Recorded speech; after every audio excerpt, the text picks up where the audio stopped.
Hello people, ఈరోజు job update వచ్చేసి Indian Institute of management విద్యాశాఖలో ఉద్యోగాలు వాళ్ళ ఒఫీషియల్ సైట్లో ఈ జాబ్ నోటిఫికేషన్ అనేది రిలీజ్ చేశారు. సో ఈ జాబ్కి అయితే మనకి ఏ ఎగ్జామ్ కూడా ఉండదు, డైరెక్ట్ ఇంటర్వ్యూ అనేది కండక్ట్ చేశారు. అండ్ ఎగ్జామినేషన్ ఫీ కూడా పే చేయాల్సిన అవసరం లేదు, అండ్ ఎక్స్పీరియన్స్ కూడా అవసరం లేదు. సో మంత్లీ శాలరీ వచ్చేసి మనకి 41,000 పర్ మంత్ అయితే ఉంటుంది. సో ఇక్కడ మనం వెంటనే వాళ్ళ ఇచ్చిన లింక్ ద్వారా వాళ్ళ ఆన్లైన్లో అప్లై అయితే చేసేసుకోండి. సో వీడియోలోకి వెళ్ళే ముందు నా ఛానల్ని సబ్స్క్రైబ్, లైక్ అండ్ షేర్ చేయండి. సో వీడియో అనేది ఇంకొకరికి ఉపయోగపడచ్చు, అండ్ వీడియో కూడా ఎండ్ వరకు అయితే చూసేయండి. సో నేను job details and job description కూడా ఇన్ డీటెయిల్గా అయితే ఎక్స్ప్లెయిన్ చేశాను. హలో గైస్, ఈరోజు కూడా ఒక మంచి జాబ్ ఆపర్చునిటీతో మేము ముందుకు వచ్చాను. సో ఇవాళ ఒఫీషియల్ సైట్లో ఈ జాబ్ నోటిఫికేషన్ అనేది ఆన్లైన్లో అప్లికేషన్ అనేది సబ్మిట్ చేయొచ్చు. So application dead line last date వచ్చేసి 29 May 2026 ఫ్రైడే అనమాట. సో ఇక్కడ వాళ్ళు ఒఫీషియల్ లింక్ అనేది కూడా ఇచ్చారు. సో దాని ద్వారా అప్లికేషన్స్ అనేది పెట్టుకోవచ్చు. అండ్ నెక్స్ట్ వచ్చేసి మనకి దీనికి ఎడ్యుకేషన్ క్వాలిఫికేషన్ వచ్చేసి మనం బ్యాచిలర్స్ డిగ్రీ అనేది కంప్లీట్ అయి ఉండాలి ఏదైనా రికగ్నైజ్ యూనివర్సిటీ నుంచి. సో ఈ డిపార్ట్మెంట్ సెంటర్ వచ్చేసి Centre of Excellence in Entrepreneurial Skills and Policy, CWSP, Indian Institute of Management, Visakhapatnam అనమాట. ఎక్స్పీరియన్స్ వచ్చేసి మనకి పాలసీ రీసెర్చ్, ఇంకా కేస్ రైటింగ్, ఫీల్డ్ వర్క్, ఇంకా చాలా ఎక్స్పీరియన్స్ అనేది ఒకసారి పోస్ట్లో మెన్షన్ చేశారు, ఒకసారి అయితే చూసేయండి. అండ్ కీ స్కిల్స్ వచ్చేసి strong return and verbal communication skills in English. మనకి రిటర్న్ ఇంకా వర్బల్ కమ్యూనికేషన్ స్కిల్స్ అనేవి ఉండాలి ఇంగ్లీష్ అనేది. ఇంకా data collection, data analysis, literature review.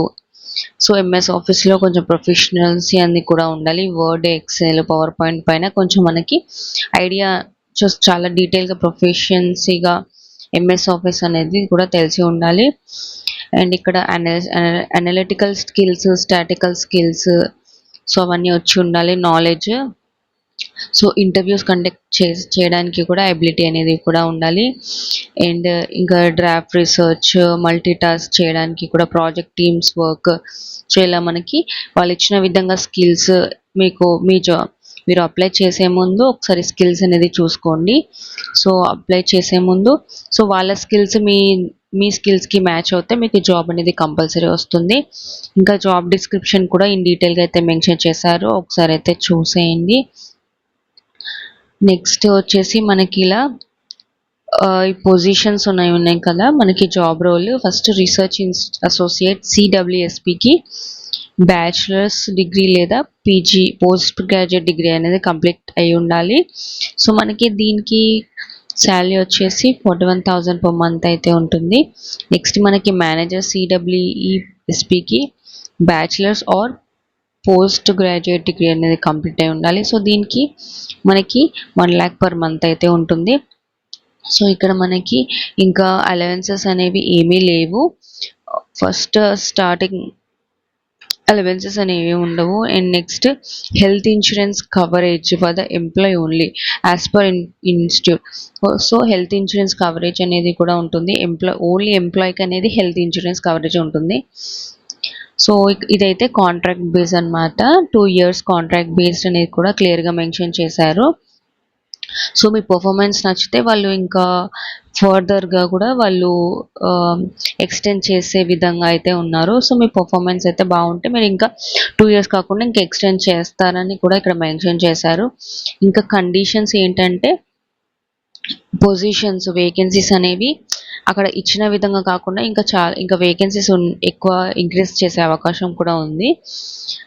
ఇక్కడ ఏజ్ లిమిట్ వచ్చేసి 35 years on the last date of application for both positions. So మనకి 35 years కంటే ఎక్కువ ఉండకూడదు, ఎక్సీడ్ అవ్వకూడదు అని ఇక్కడ మెన్షన్ చేశారు. Relaxation in upper age is applicable as per government of India rules. So మనకి గవర్నమెంట్ ఆఫ్ ఇండియా రూల్స్ ప్రకారం అప్పర్ ఏజ్ రిలాక్సేషన్ అనేది కూడా ఉంటుంది. ఎక్స్పీరియన్స్ ఓకే, మనకి డైరెక్ట్ ఇంటర్వ్యూ అనేది కండక్ట్ చేశారు జాబ్ అనేది. సో మనకి ఏ రిటర్న్ ఎగ్జామ్ అయితే ఉండదు, మనకి డైరెక్ట్ ఇంటర్వ్యూతో మనం అప్లికేషన్స్ పెట్టాక వాళ్ళు మనం సెలెక్ట్ చేసి ఇంటర్వ్యూ అనేది కూడా వాళ్ళు పిలుస్తారనమాట. సో ఇక్కడ మనకి కండిషన్స్ కూడా ఇచ్చారు.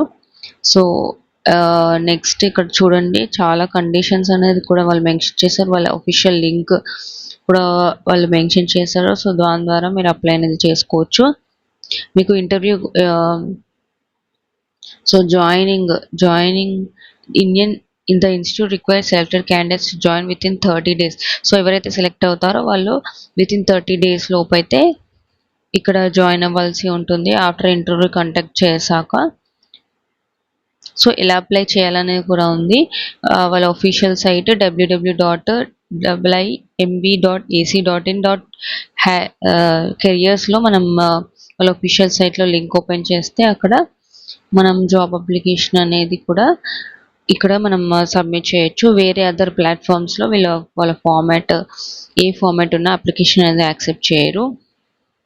సో గైడ్ లైన్స్ అనేది ఆన్లైన్ అప్లికేషన్లో చాలా కేర్ఫుల్గా చదివి ఈ జాబ్ అప్లికేషన్ అనేది కూడా సబ్మిట్ చేయండి అండ్ అప్లై చేయండి. సో మన ఫస్ట్ మీరు అప్లై చేసే ముందు మీ బేసిక్ క్వాలిఫికేషన్స్, శాలరీ ఎంత అండ్ కాంట్రాక్ట్ పీరియడ్ ఎంత అండ్ అన్ని డీటెయిల్స్ అన్ని క్లియర్గా చదివేసి ఈ జాబ్కి అనేది అప్లై అయితే చేసేయండి. సో ఇక్కడ మనం చూడండి ఓన్లీ వాళ్ళు ఇచ్చిన లింక్ ద్వారానే మీరు అప్లై అయితే చేయాలి. వేరే అదర్ లింక్స్ ఇంకేమైనా ఉన్నా కూడా వాళ్ళకి మీరు అప్లై చేసిన వేస్ట్ అనమాట. సో ఇక్కడ మనకి డాక్యుమెంట్స్ కూడా అన్ని జాగ్రత్తగా స్కాన్ చేసేసి పెట్టుకోండి. సో ఇన్కరెక్ట్ డాక్యుమెంట్స్ ఉన్నా కూడా రిజెక్ట్ చేసేస్తారు. సో ఈ విధంగా వాళ్ళకి ఇచ్చిన లాస్ట్ డేట్ ప్రకారమే మీరు అప్లికేషన్ అనేది సబ్మిట్ చేయాలి. సో 29 May కంప్లీట్ అయ్యాక మీరు అప్లికేషన్ సెండ్ చేసినా కూడా వాళ్ళు అప్లికేషన్ అనేది తీసుకోరు, రిజెక్ట్ చేసేస్తారు. సో ఈ విధంగా మనం జాబ్ అనేది ఈజీగా హ్యాపీగా అప్లై అయితే చేసేయచ్చు.